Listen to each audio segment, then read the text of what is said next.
Welcome, everyone. My name is Erin Meyer. I'm the Sustainable Food Programs Coordinator at the University of California, Merced.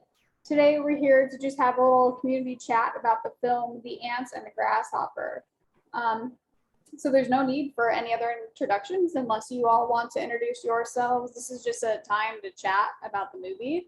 I've got some discussion points and notes, so feel free and unmute. We can just have a nice little conversation about the film.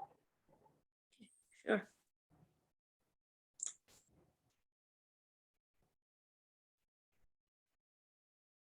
What did everyone think of the film?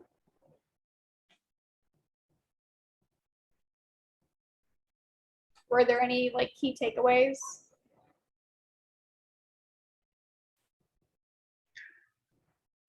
Hi, everyone. My name is Claire, and I live in San Luis Obispo County, California. I thought the film was beautiful, and to me, it was so interesting of how, I guess I was thinking about it, how much the women from, now I'm forgetting where they're from, but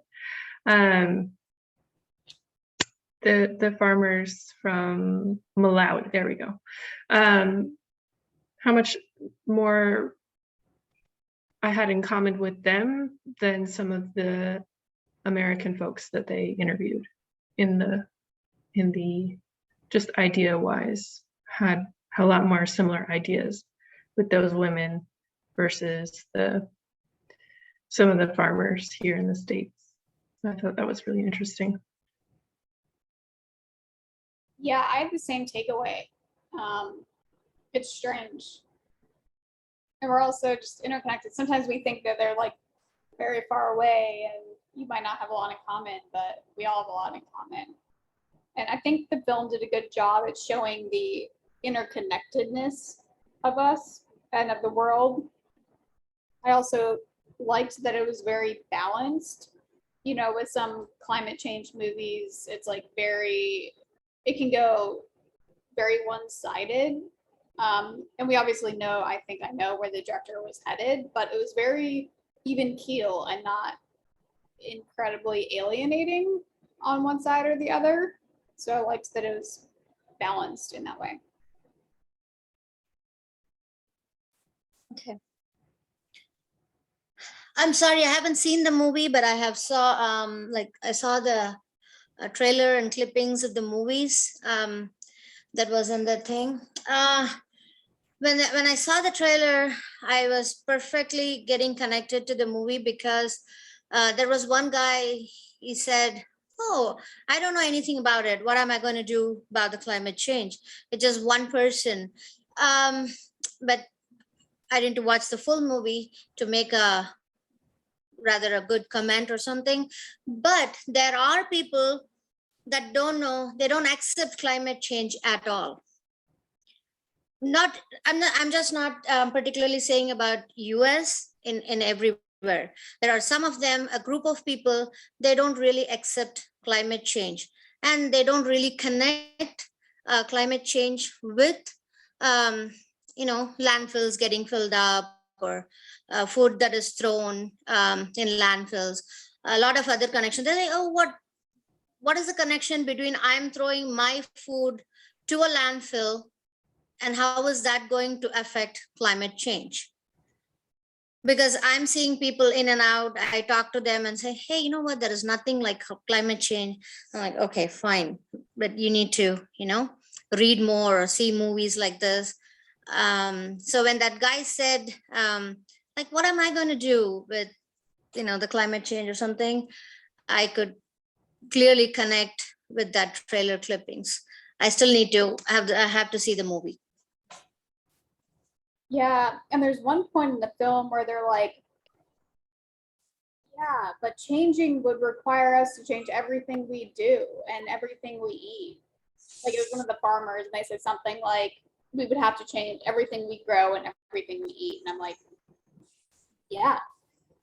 Yeah, because when we do a presentation to our volunteers, we always have a food waste hierarchy where we ask them to, what you buy, please eat it, or buy what you eat, like both ways. So we kind of tell them, like, whatever you buy, finish it off.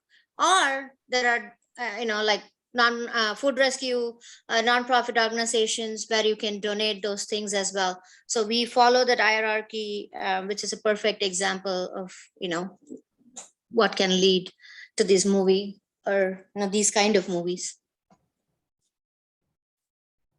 Yeah. So It'd be interesting to see if they went to other countries too, how their responses would be.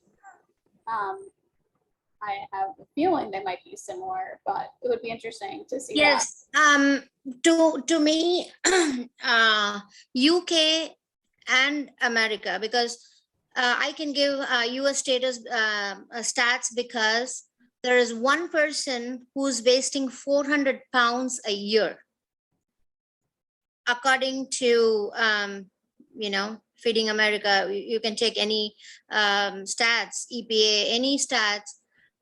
Just one person, not a family, I'm talking about one person waste 400 pounds a year in America. So that's the stats here. UK is very similar to that. I mean, Australia, anything put together. So that's the wastage we have that goes to landfill every year. Yeah, and let's maybe provide some context. So I know Priya just from some other panels that we've had and everything, and her and I work in similar, I hope I got your pronoun right. We work in similar realms, so I coordinate some food waste and food rescue programs, including the Bobcat Eats Food Waste Awareness and Prevention Program, and a community fridge and a pop-up people's pantry. And I want to just make the link between food waste and climate change. So when food goes to the landfill, as opposed to like compost or whatever it is, it undergoes anaerobic digestion, and a byproduct of that chemical reaction is methane, and methane is a potent greenhouse gas. It's getting talked about a little bit more, but in the past it was mostly CO2 that was talked about. But we're recognizing that methane is an issue from a landfill standpoint and food waste standpoint, but also from an animal agriculture standpoint, but we can talk about that elsewhere.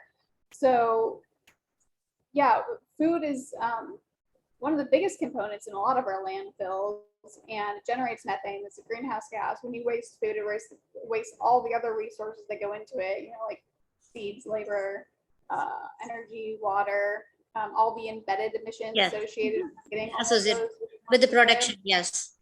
Yeah. So food waste is like a staggering cause in climate change, and Project Drawdown has ranked it #1 solution to not just halting climate change, but reversing climate change. So it's a strong lever that we can pull in fighting the battle. I don't know if anyone has any thoughts on that, but yeah, it was interesting for them to talk to farmers and other entities, but it'd be cool too for them to talk to maybe corporations, or schools, universities, kind of see what their beliefs are, their thoughts are.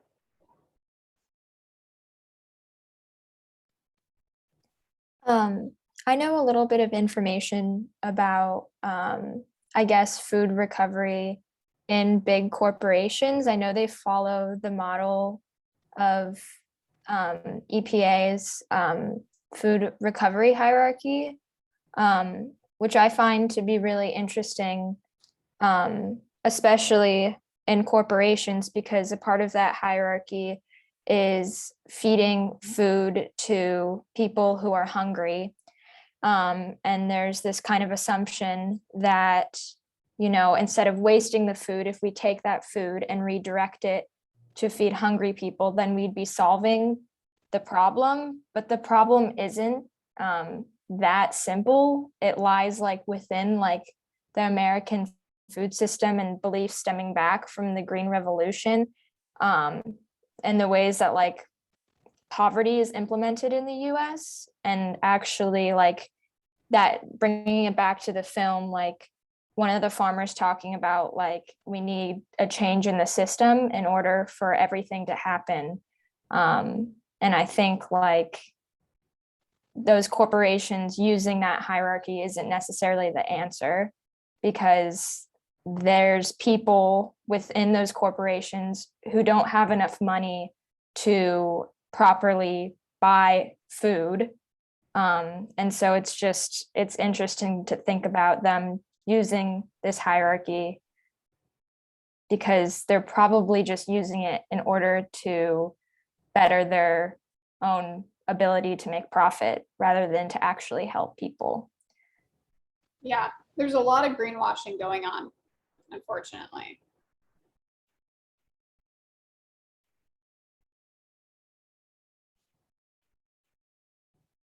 Welcome, Sharon. How are you?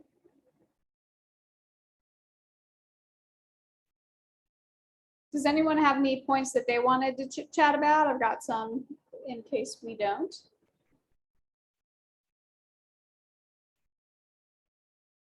So how can we carry these ideas and themes back to our own individual communities?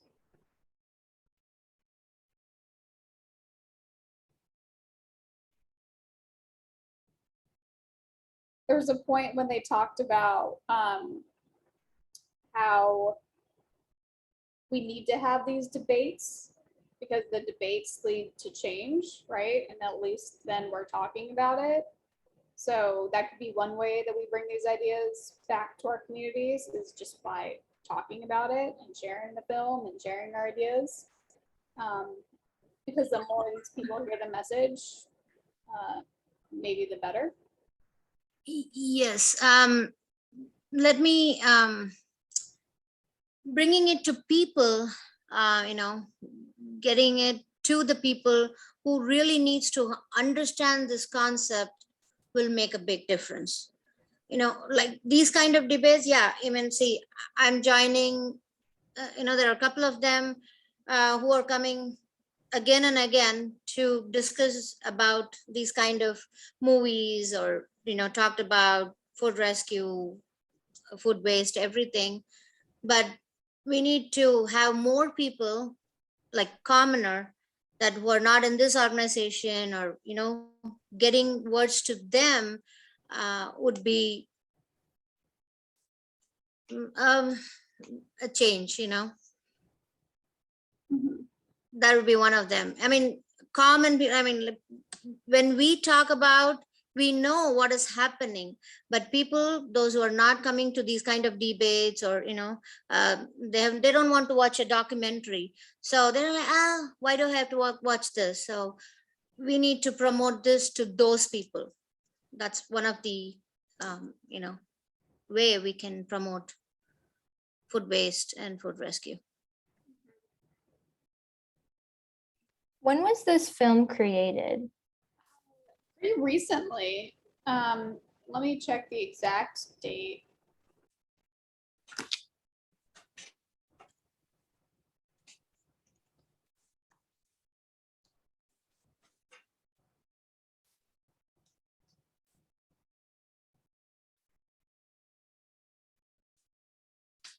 So on YouTube, there is a trailer from August 2nd, 2021. There is a official film trailer, May 11th, 2021. Yeah, IMDb says 2021. Wow, that is like shocking to me, just because so many like in certain parts of the film they talk about climate change in a way that seems like it's a new idea. Almost, people are still getting adjusted to it. And I feel like it was good for me to see that. I go to Sarah Lawrence College in New York, and I'm surrounded by so many people who, it's not even a question that climate change is affecting the world in multiple ways. And so it was interesting to see how, I'm guessing, a large portion of the US could possibly think of climate change. Yeah.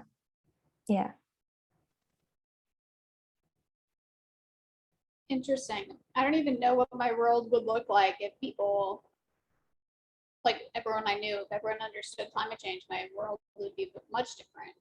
I feel like there's a lot of folks around me in my particular area, but also just in my life in general, don't really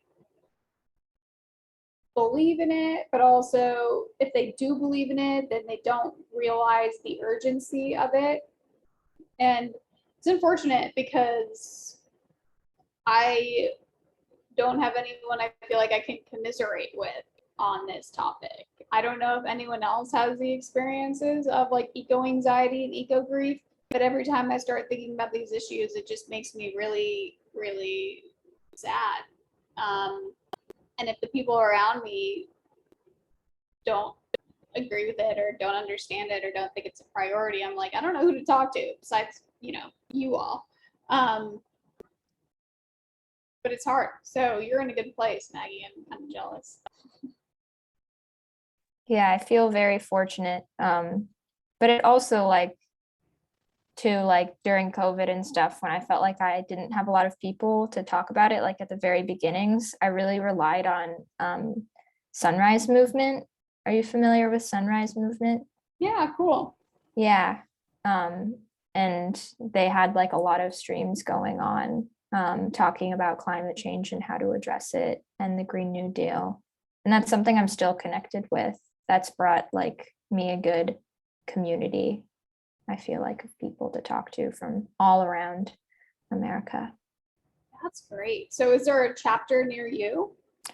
Yeah, I help run the chapter at Sarah Lawrence College. And then there's also a Bronxville and New York City chapter. And there's probably a chapter near you guys as well, I'm guessing. There's a lot of them. Yeah, they have a whole map on their website.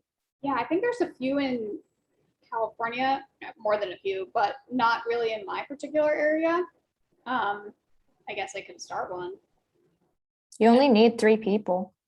Yeah, I could think of 3 people. So what kind of outreach are you doing with Sunrise? How are you engaging people? One, like when you can't really go out and table and do things in person, and also when there's Zoom fatigue, and there's other pressing concerns, COVID, the economy, everything, right? So like, what kind of tactics does Sunrise or you employ to get the message out? Yeah. Recently, over the past 2 semesters, we've been focusing on creating a sustainability contract for our school to abide to. And one of the initiatives that is kind of a big part of our contract is getting a sustainability director at our college, which is shocking. Like, there are a lot of colleges who have sustainability directors, and Sarah Lawrence doesn't. And so that's kind of what we've been focusing on. And we created like a kind of like a contract for administration to look at. And they looked at it and took some things into consideration.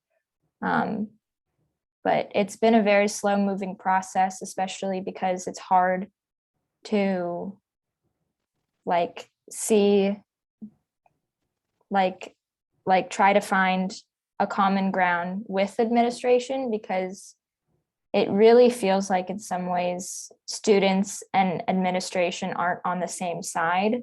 It's like we're opposing each other, and I feel like that's not the way it should be. Like, we all work together at this school, and a lot of faculty want to see a push for sustainability director, and there's certain admin who do too. But it's such a big problem to solve, and it's hard as students. I feel like all of the pressure is on the students. And, I'm like 21. I don't like know everything. I don't know how money works super well. And that's why we're pushing for a sustainability director, to have it fall on somebody who does know about like financial situations and like how to manage money within a college. Yeah, that's what we've been doing. A lot of Zoom calls, protests, talking again with administration. It's very slow moving. Yeah. Interesting. I don't know if I can be of any assistance in that, but we have an Office of Sustainability. That's cool. Well, I mean, it's a small office. Pretty much every UC, I think, has a mini Office of Sustainability. Some are bigger than others. We have like 5 people in it, 4 or 5.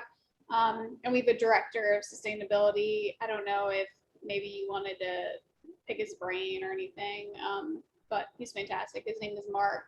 And it's kind of shocking to me that like some universities just don't have that. Yeah.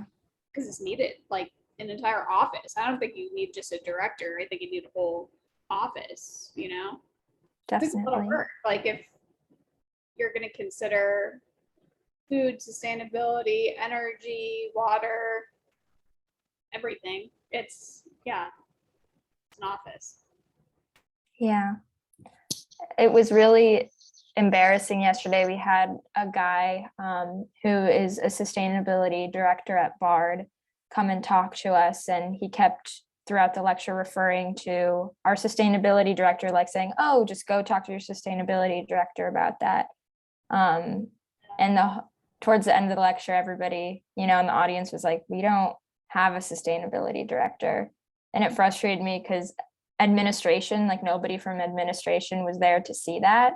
But I feel like if they saw that moment, like, this person giving a lecture from another college nearby about sustainability and, referring to a sustainability director as if we had one, probably would have shocked them and maybe would push them more in the direction of getting one.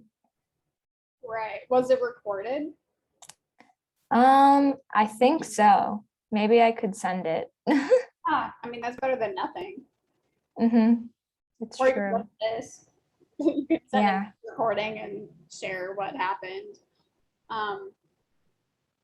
Interesting. And the reason I'm asking is because I'm wondering how Sunrise is doing outreach, because how do we also do our own outreach regarding the events and topics that are discussed in the film? Like how can we bring this back to our community utilizing maybe Sunrise's tactics or other tactics? Yeah. Well, when thinking about farming, which I think was a big part of the film, something I always dream about, at least for my college and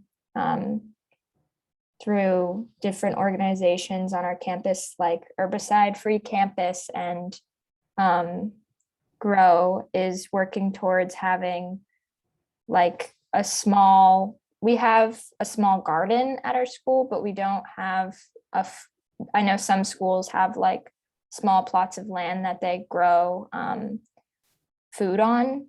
And something I always think about doing is we have like these huge green lawns at our school. And if those green lawns could be used to plant produce and have students run those farms and make money off of them for like student jobs or student workers on campus trying to pay off loans and such, that could be a really cool system. And then the food could be used in our dining halls, and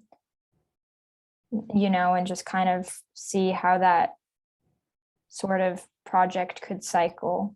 But I'm about to graduate and I don't know where to start with that. I've mentioned it to a couple of freshmen, but I would like to see more in my community, like farming and different types of organic farming, specifically using compost rather than like fertilizers, chemical fertilizers or pesticides or herbicides.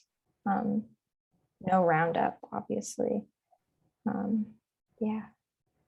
Do you have a basic needs office? Like a Um, campus, a food pantry or anything? we have a food pantry on Okay. campus. Well, that's good. Yeah, it is good. It's a good start. That's one thing. Yeah.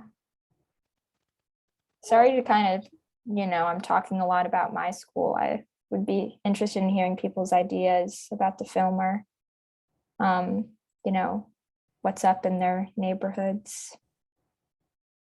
Yeah, and I would encourage you to keep talking to those freshmen and spread the idea around, because as we're learning, it's just talking to people and kind of inspiring them. There's another point in the film where, what did they say? Planting seeds in people's consciousness.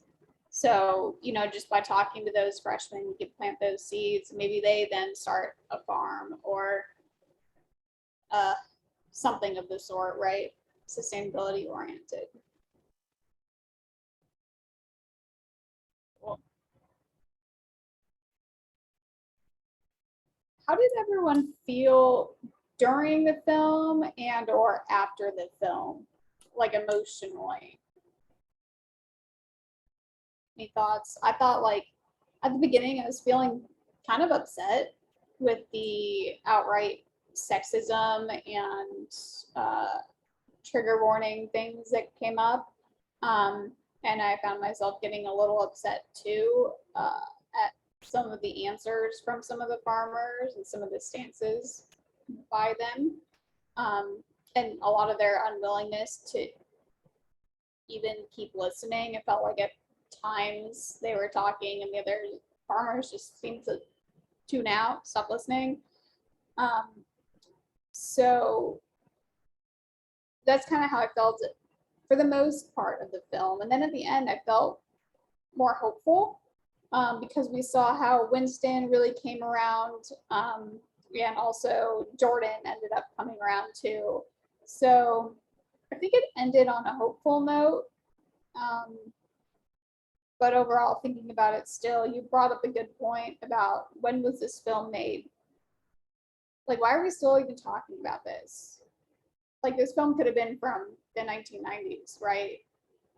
I feel like in 2021, we shouldn't still be having these conversations. So I'm a little frustrated too.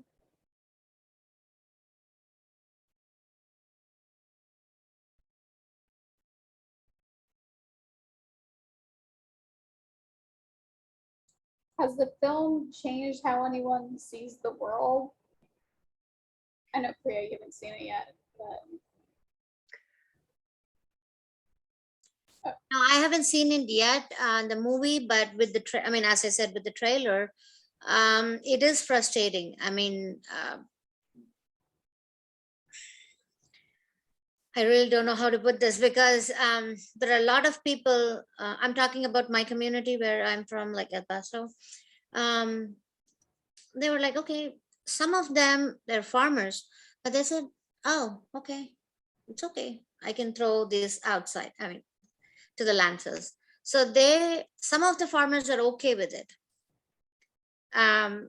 When we went to talk with them and said, hey, please don't throw this, give it to us, kind of, outreach. When we do that, they're like, this is okay. Okay, it'll be repurposed. I'm like, it goes to landfills, it will not be repurposed. So some of the farmers that in where I live, in my community that I'm talking, they're okay with it. So I don't know about the whole US or other areas that I cannot talk about that, but these people are, some of them are. So it is frustrating when we go out for outreach, trying to get the food from there, not just the farmers, to many of them, it is kind of frustrating.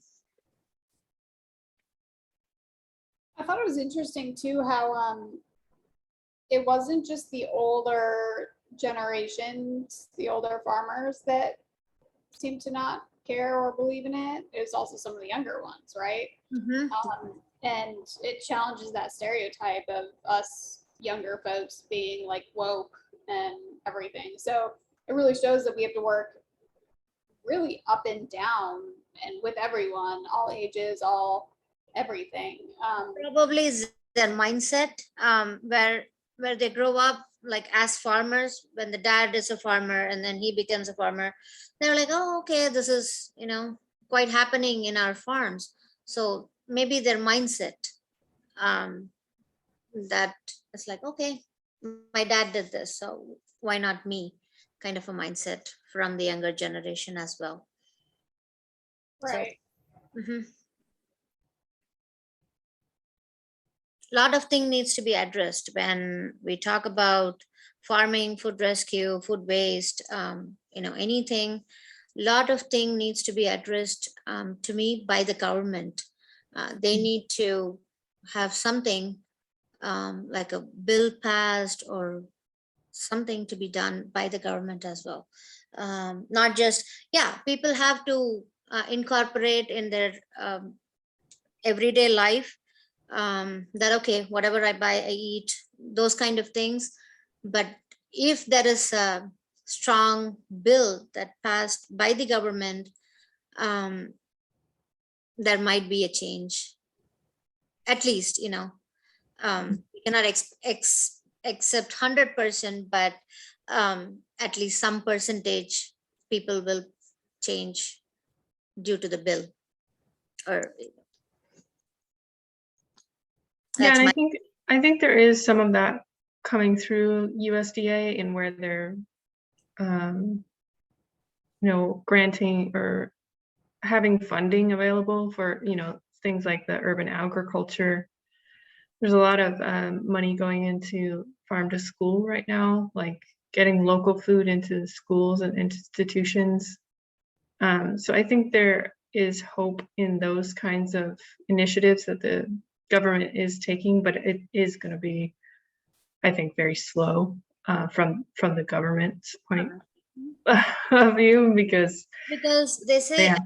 I don't know whether, Erin, have you heard of this bill, the Food Donation Improvement Act that is going on from 2019? They were very excited about it, and some of the organizations were posting it.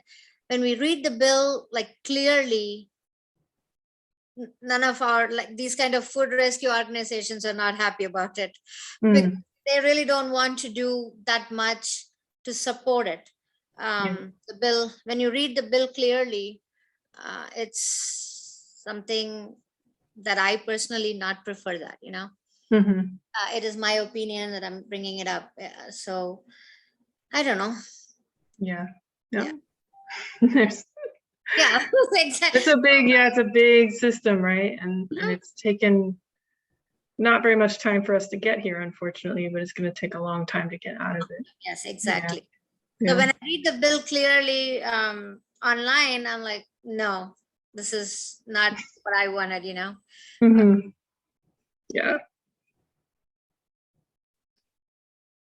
It's okay. We'll deal with it. Yeah. Yeah, there's also another piece of legislation I saw being talked about more, the Food Recovery Act for schools. And I haven't read that bill, but I'm hoping that it's promising. I don't know. Have you read that one? Everyone can cross their fingers, Erin. But here in El Paso, the schools are not ready to donate, even though they have a K-12 program. They don't want to donate. They still talk about liability, even though we talk to them about the Bill Emerson Act, but still Russell Act. There are a lot of, for schools, there is a different one, K-12, Russell Act, everything, but they don't want to listen. They're like, no. It stops at the manager level, the cafeteria manager. They were like, I don't want to get into trouble. Done. Period. It stops. So main thing is some kind of bill from the government, and people needs to be educated at a different level. Not just outreach and trying to get things from them. That is not is enough education to some of the people, you know, in the schools or anywhere. I agree with that. Do you have any sorts of ideas on how we best message these things to kids? Because that's a conversation I'm having with some of the schools out here too. When we talk about food recovery, we really need to teach the kids about it, and we're trying to figure out what kind of messaging would work best. Like right now, we're thinking. What we are doing is we do seminars at schools, like every month or whenever they have quite a bit of time. We do an hour seminar and then question them, like, what do you do with this? What is food waste? What is food rescue? How can you participate in that? And then we are trying to give them like volunteering opportunities as well, so they know what, at least, you know, what we do for the community. So so we do it on a regular basis to the schools, at least to the high schools. We are starting it right now. I mean, we already started. We have done a couple of seminars, and then some of the ministries that they have food pantry, but they're worried that they just stick to their people, homeschooling people or something. So we try to tell them, hey, you know what, you can always do that. So this is the way of outreach we are trying to do among the kids and like the ladies in the community, to tell them and say, hey, you can do this, you know, you can help us, or you can at least spread the word among your family, friends, community, anywhere that you say, hey, this is good, good food that doesn't have to go to landfills. So that is one of, we are trying our best. So that's all I can say from my side. Yeah. So are the students eager to volunteer, or is it kind of Yes. like pulling teeth? It's not, some of them need volunteer hours. To put it this way, students are eager. What we have done is we try to give community hours when they come with like some DUI or something like that. We said, okay, come volunteer with us. So they got interested. Oh my God, how much food we are wasting, how much things that goes to landfills, and what happens after that. We try to educate them. And even after the hours are done, they are still volunteering with us. Cool. So that is, I mean, we are trying to approach differently, whatever we can. I mean, so that's one of these things that we do. Students, yes, of course, they want volunteer hours. With COVID, we had a good a good chunk of students came to do volunteer with us, like virtually. What we ask them to do is ask them to like make posters, flyers, online posters, online flyers, you know, that's saying, hey, this much pound of food is wasted on this, whatever, these are the facts. Make posters. So when they make the posters, automatically, you know, they have to read the content, right? They have to read the content to make the posters. So we kind of invited virtual volunteering students to do that. Awesome. What age range were they? We accept from 15. Driving is after 18, and valid driver's license and everything. Volunteer, I mean, like virtual volunteering is from 15 and above. Okay. Yeah. Interesting. I mean, they kind of, they use their computers, right? By the time when they're 15. So they know, and when they come up with something, we say, no, no, no, this is not what we wanted. We correct them and they'll make a different kind of poster. We try to teach them, educate them by that way as well. And are those flyers then used on social media? Used on Instagram, Facebook, or when we go for seminars, those flyers will be used. Awesome, because that's something else, another strategy potentially to bring these ideas, not just our community, but just to worldwide communities, right? Is leveraging social media.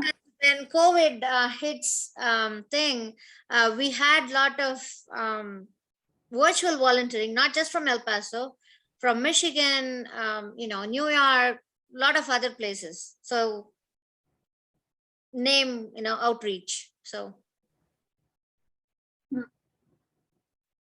Very cool. Any other insights on like bringing these ideas back to the community? I mean, this is what we are doing, try to bring in students, high school students mainly. When we go to an elementary, I don't think they will sit for an hour and listen. Hey, you're throwing the, I mean, we need to literally show some graphics, Tom and Jerry kind of thing to them. But our presenters are not interested in that. I'm like, I don't want to sit in elementary for 1 hour explaining that. So we might need a different kind of presenter to those kind of students, but maybe in future. Not right now, but maybe in future. Yeah, I think it's a valuable audience to talk to though, right? Because they're our future. Yeah, there are, but Yeah. as I said, even for half an hour, it's a very boring topic for a 7-year-old, Right. So how do we make these topics more interesting for everyone? Because, even in the film, we saw people kind of, I don't know, turning away, like just obviously looking bored. Maybe they're not bored. Maybe they're just like, I don't want to talk about this anymore. Disagree with you. No, we have people like that. I mean, even students are just sitting for their hours. Like when we do the seminar, the school will say, okay, if you listen to this for an hour or so, you get an hour for their community hours. Some of them come just for that. But on top of all that, someone comes, just for the sake of it. And then they got interested with the world hunger statistics that we are trying to present to them. Some of them, I mean, I wouldn't say a bunch, but if there is a 50 student thing, there'll be like 10 at least, like, okay, I'm interested, I want to learn more, or I can see what I can do with my family and friends. So I wouldn't say all the 50 or 45, the whole percentage, but at least a good start would be 5 or 10 joining the gang. So Right. I mean, changing one mind is yes, sufficient. exactly. Yeah. One person gets to tell other one, it goes on and on. So Right. Like there were a couple of comments in the film about like one was it's never too late to change. Yeah, there was just a lot of talk about change. At one point too, they talked about how personal experiences can lead to change, but not everyone has those experiences. So one of my thoughts was like, how do we get people those experiences? And I think that's, besides the film, social media and what we're already talking about, other means of education. But yeah, I think it only takes one mind to change. That is exactly has been our approach since 2018. 2018 we started May 14th. That is what, like, okay, one person, one at a time. So while starting Facebook, we didn't know that we are going to have a 1K person, joining our team. But now we have 1.5, 1.6 people following us, 1.6K people following us. So it's one at a time. I really liked, I was wondering the whole time, like where the name came from, the Ants and the Grasshopper.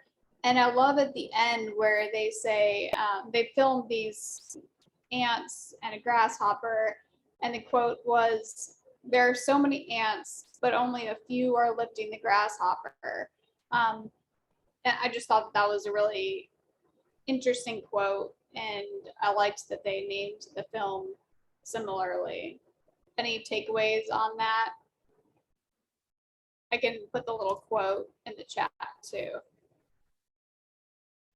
But yeah, it just makes me think that, I mean, I took, from that image, I thought, oh, okay, the grasshopper is this, you know, huge weight of climate change that we have to move. And it seems so daunting, but it will take teamwork, and it's also a little bit hopeful because I don't know, like the industriousness of ants, that it only takes a few of them to move it, but they're all working as a team, and that seems critical, like a critical part of making change.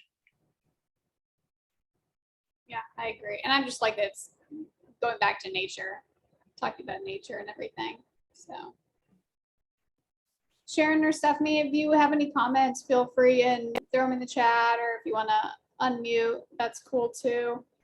One question I had for anyone, if you can think of any, can you think of any perspectives that were not addressed in the documentary? You know, like I was saying before, I feel like it was fairly balanced, but what other perspectives would have made it more interesting too? I also mentioned how this film might differ in a different country, but also if you're talking to corporations instead of farmers. So like, what other perspectives are missing in this discussion?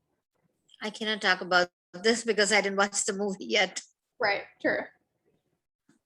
Well, I think that they did try to talk to the government officials, and they Mhm. were only able to talk to the staff of one senator. So, and I am guessing that that's because most of the senators wouldn't want to take that on, wouldn't want to take that topic on. But it would be interesting to know what some of them think about this, or I mean, because they're in positions of power, so they have their voice and their perspective have a lot of weight. So I'd be interested to hear their thoughts about it, and what solutions they see, or what solutions they're working on, or you know, the work in there, because hopefully they're representing their constituents, and so they're doing work that their voters want them to be doing, and I'd be interested to know what that is. Yeah. That could be a whole film. Like with our government, and it's particularly interesting too right now after COP26, right? So As you mentioned about different countries, let me put this through. When I was reading an article, I saw a huge amount of bread wasted in UK. Can you guess the amount of bread that is wasted in UK for a year? a ton. I don't even know the exact amount, but I'm sure it's a lot, right? Yes, 900 tons of bread. I'm like shocked. When I read the article, I'm like, me and my daughter was talking together, and she's like, she said, probably yes, because 900 tons of bread in 1 year is getting wasted in UK. So, you know, every country has their own thing. So that's how things getting wasted in everywhere. I mean, not just US. I'm talking about anywhere in the universe. So that's I mean, I was shocked when I read the article. I'm like, oh my God. I still couldn't believe it's bread. How can 900 tons of bread a year? No. Yeah. Have you heard of toast ale? Toast ale? Yeah, the beer. Yeah. Yeah, for anyone who does not know, I've never actually had it before, but apparently, they Drink. took, So for your information, I don't drink at all. So oh yeah, same here. I don't drink, so that's why I've never had it. But, and I think it's also only in the UK. Though at one point I thought that they were coming out here, maybe not, I don't know. But they take the ends of the bread Mhm. and they use it to brew beer out of. Because those are frequently like the things that are not used. Like how many times do you go to a sandwich place and like you don't get the ends of the bread? It's like always the middle pieces, right? So it makes you think, what do they do with the ends? And someone's making beer out of it. And so that's another point too. Like there's a lot of areas within climate change, within food waste that can lead to business opportunities. So I would think and hope that people could want to believe it more because they can make profit off of it. Like if we want to talk about what motivates people, it's money, right? And I don't like to be, I'm not a money driven person, but that's what speaks to people, right? Like these corporations are trying to make money. So isn't it in our best interest, in their best interest, to like make something like toast ale and upcycle their stuff and save their food, because wasting food wastes money. So I don't know, there's a ton of business opportunities out there as well. So maybe that's how we start talking. they're making business out of ugly fruits. I mean, like ugly veggies, fruits and veggies. They call, I mean, it's called misfit or ugly produce, but they still make money out of that. Right. Yeah, it's still perfectly edibles, but when you see at the product, they're perfectly, like as you can get it from a Walmart or anywhere, but they call it ugly produce and then they make money out of it. Yeah, I've seen similar things like with imperfect produce and Yes. some of the other ones. Yeah. So, I mean, there are things if we have to discuss about this, it's just not a whole day. That's enough to talk about. But yeah. Awesome. All right. Sharon or Stephanie, again, if you want to unmute, go for it. If not, totally cool. We only have a couple of minutes left. So if anyone had any final thoughts, I guess one thought that I also had was that this film had me thinking about privilege a lot. I thought it was really interesting when they were talking about, like, they get to California or something and they're like, everything's new, everything's different. And it's just like, this isn't my normal, this is our normal, like, just going down the street and getting on the bus and getting in elevators. And it's just interesting how, different people have different experiences, of course, which makes sense. But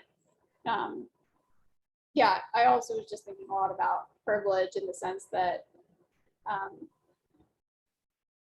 have food on my plate and I'm in a good spot in terms of relationships. Like some of those relationships were concerning that the women are in. So yeah, had me thinking about that a lot. The early portion, this is Sharon, the early portion of the film did a really good job of highlighting some of the differences, different parts of the world encounter when you look at what the ladies who came to America, the difference between what they were seeing in America and what they had at home. There was such a stark contrast, and I just kept thinking that until we can start being concerned about everyone's experiences worldwide in a global context, I mean, it's not just in our community, but we really need to seek to understand experiences. It's going to be very hard, I feel like, for many Americans. It'll be like the young farmer. I just really haven't seen it yet, I'm not concerned about climate change because it hasn't affected me.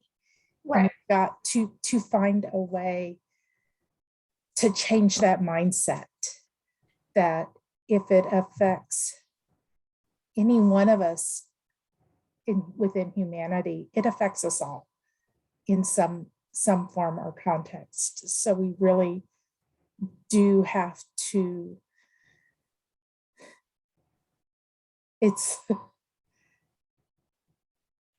one of the things that keeps me up at night with my job is how do we get people to care beyond their bubble, or just say this is someone else's problem, and realize how very fortunate we are that we were lucky enough to be born in this place, as opposed to how much different our lives could have been somewhere else. And we have a responsibility as someone who has benefited with our privilege simply because of where we were born, to care for those that were not. And it shouldn't be that where you were born determines the quality of your life, and that we have a responsibility to each other, and until